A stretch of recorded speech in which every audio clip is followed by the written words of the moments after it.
The David Pakman Show at davidpakman.com. Welcome to the bonus show. This 16-year-old Swedish climate activist, Greta Thunberg, is getting more and more attention, including from President Donald Trump, who, not surprisingly, is mocking her. There's this video that in the last 24 hours has gone sort of viral of her very angrily and defiantly expressing her disgust with what's going on with the climate and so. And Donald Trump tweeted, "She seems like a very happy young girl looking forward to a bright and wonderful future. So nice to see," which, of course, in and of itself is not notable. But given that the context is not a very happy young girl, it is sort of mocking in tone. And even worse than that, this guy from the Daily Wire, Michael Knowles, actually said something even worse. And if I recall exactly, it was something about her being mentally ill, which is really, so she is autistic. And I don't think that, anybody who has been familiar with Greta for the last year, however long she's been around, I mean, without knowing anything, when I first saw her speak, I thought, oh, she seems like this is someone who's autistic. But of course, to call that mental illness is both inaccurate and extremely stigmatizing and just sort of disgusting. So I actually have kind of mixed feelings on all of this, Pat. On the one hand, adults up to and including the president of the United States mocking a 16-year-old who just wants to do good things for the planet is disgusting. At the same time, I wonder whether this is all that great for Greta, particularly accounting for, the reality that she is on the autism spectrum. And I just don't know how much of what is sort of implicit about the environment of activism that she's in, how much is potentially troubling for her in some way because she may not fully grasp the kind of societal interpretations. I guess I'm just saying, I'm just kind of a little worried about, is this attention and the way that she is being received, is it potentially in some way harmful for her? I just don't know the answer. Yeah, I mean, when you're put in the public spotlight, you don't necessarily know how you're going to react, especially when it happens at such a young age. She's only 16 years old. But I mean, watching her testify before Congress and speaking at the Climate Action Summit, I think she has it together. I think that's pretty clear. Yeah. She got into an exchange with one congressman, Congressman Graves from Louisiana, and he asked her, essentially, why should we be doing anything about climate change here in the United States when other countries like China are polluting at a rate far greater than we are? And she totally turned it around on him. She said, "I'm from Sweden. They make the exact same argument there. Why should Sweden do anything when the United States, such a much bigger country, is polluting at a rate far greater than us?" And you can see why it's sort of logically fallacious, because if we all just decided to take some action on this, we would actually see some results. So she's able to handle these people so well in person. I think she can probably do it from like a social media standpoint too. Like, I think she can take all this attention and do good things with it. I don't think it's going to hurt her long term. Good. Yeah. I mean, I hope that that's the case. And there's just anytime you see someone that, particularly when people like, these bottom feeders at the Daily Wire and Donald Trump start mocking and attacking what you're doing, it just, I think anybody would be concerned. If this was my kid, I would be extraordinarily concerned. But, as far as Trump mocking people, Trump mocks everyone. The guy has no moral code or compass. He mocked a reporter with a disability. He mocks and makes fun of Gold Star families. That's nothing new. And I don't even really have much to say about that, Pat, because it's just more of the same that we've been seeing from Trump for years. Yeah, and this Michael Knowles guy, I actually don't know him by that name. I know him as the Daily Wire third stringer. Right, of course. But he hasn't apologized for the comment. Fox News apologized on his behalf over the mental illness comment. But I think it's just in the era of Trump, people have realized that it looks weak to apologize, and that you should never apologize. And that's sort of the lesson that they've taken from it. I wonder if they'll do anything at the Daily Wire over these comments. Probably not, though. Yeah, I mean, just factually speaking, autism is not mental illness, and also mental illness is not something to make fun of. And it's just, it's a combination of this. It's weaponized ignorance combined with malignant indifference towards, just the fact that we have to live on a planet with nearly 8 billion other people. and we're better off just kind of trying to get along than going around looking for 16-year-olds to attack. I actually have some good news out of Indonesia. Indonesian parliament has revised the marriage laws of the country to lift the minimum age at which women can marry from 16 to 19. Now, Indonesia has a problem in some areas with child marriage.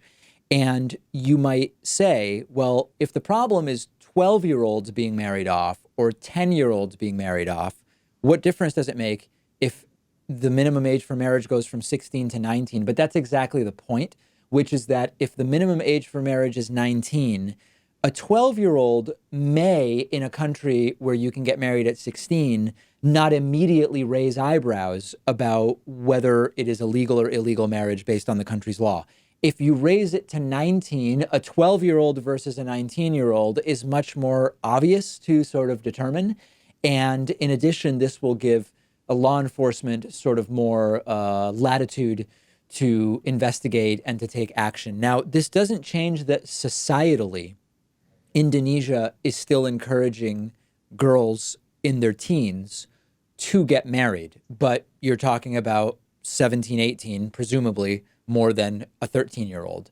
And that is a societal change that maybe will come as a result of the legal change. But this is just good news. This is the right decision.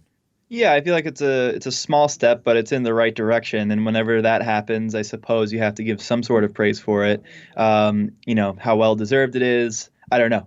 But you have to. I think you have to, because otherwise you don't want to discourage people in countries from not making the right decisions.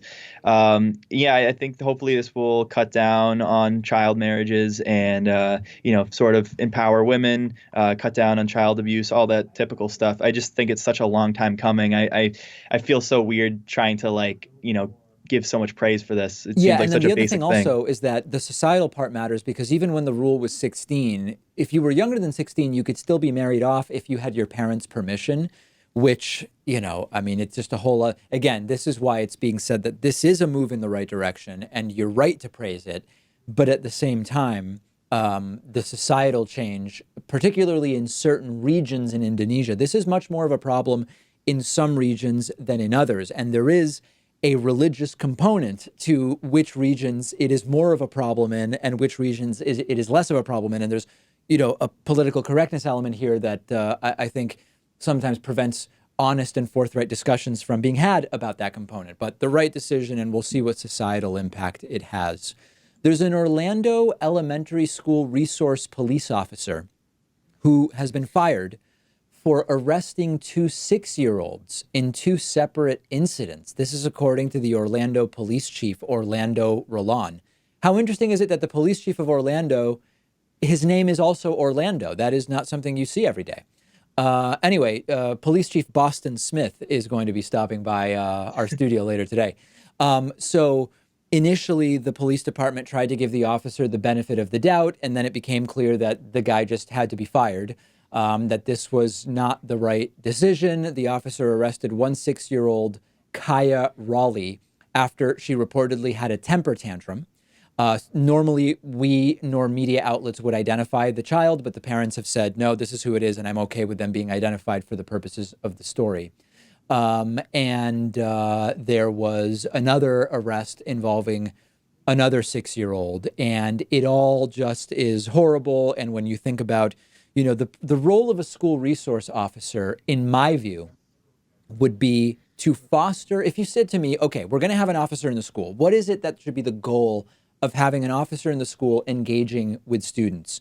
It should be, in my view, to, number one, start fostering a relationship between the individuals and police that, by being a good relationship as the first introduction to police, maybe will have a positive impact at the age at which kids sometimes start to go in the direction of having negative interactions with police, whether it's in their teens or later, for whatever reason, whether it's some kids get into shoplifting, other kids get into fights, other kids, get into drugs, which sometimes causes interaction with police, whatever. My goal would be, let's start a relationship with police early so that kids see police as a resource rather than as something else. That would be number one.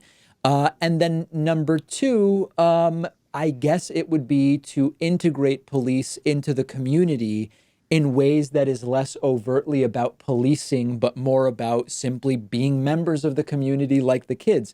And arresting 6-year-olds is not going to serve any of those goals whatsoever.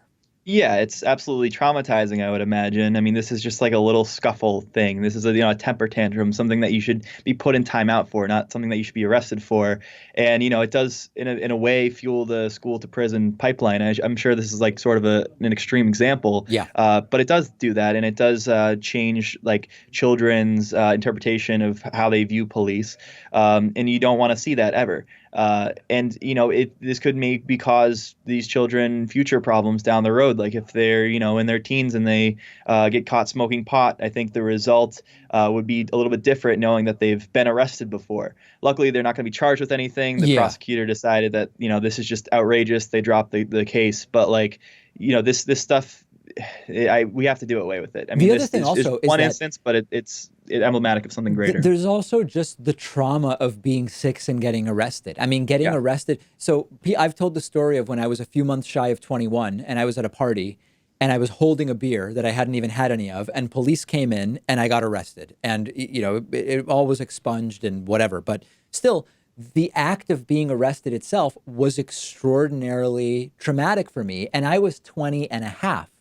Imagine being 6 and getting arrested. That is something that is not being accounted for here. So in any case, it's all just absolutely horrible. Yeah, I just wanted to say, I think that's part of the reason why the child separation thing is so traumatizing, because even if you're not the one being arrested, if you have a young kid and they're viewing their parents being arrested, that's going to affect them for life. And that's horrible. And also, I think that there's this point about how when you have a hammer, everything looks like a nail. Yes. Is that the expression? I mean, if these school resource officers don't have to do too much day to day, because, I mean, you're dealing with a school of people under 10 years old who aren't going to be out there committing crimes, but you have the handcuffs strapped to you. I mean, like, are you going to at one point one day want to use them? I think maybe you do.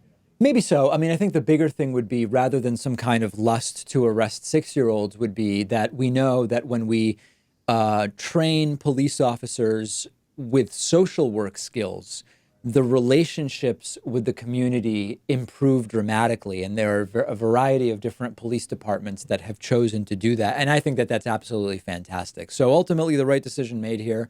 The officer is the one who needs to go, not the 6-year-olds who need to be arrested. And hopefully this will be the last we hear of this particular story. Join me tonight. I am streaming on Twitch tonight at twitch.tv/David Pakman. If that doesn't strike your fancy, then we will have a new show and bonus show coming up tomorrow.